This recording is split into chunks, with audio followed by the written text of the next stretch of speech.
International Monetary Fund.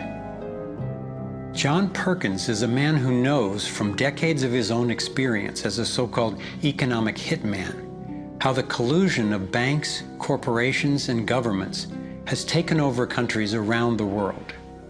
We use many techniques, but probably the most common is that we'll go to a country that has resources that our corporations covet, like oil, and we'll arrange a huge loan to that country from an organization like the World Bank or one of its sisters.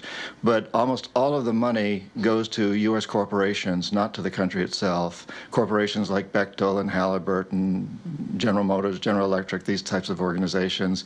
And they build huge infrastructure projects in that country, power plants, highways, ports, industrial parks, things that serve the very rich and seldom even reach the poor. In fact, the poor suffer because the loans have to be repaid, and they're huge loans, and the repayment of them means that the poor won't get education, health, and other social services, and the country is left holding a huge debt by intention.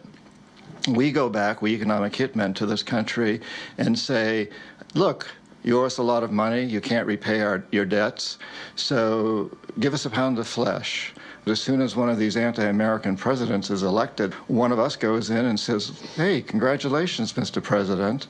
Now that you're president, I just want to tell you that I can make you very, very rich, you and your family. I've got several $100 million in this pocket.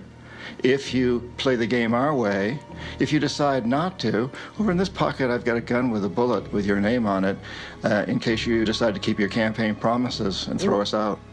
Sell our oil companies your oil real cheap, or vote with us at the next UN vote, or send troops in support of ours to someplace in the world such as Iraq. And in that way we've managed to build a world empire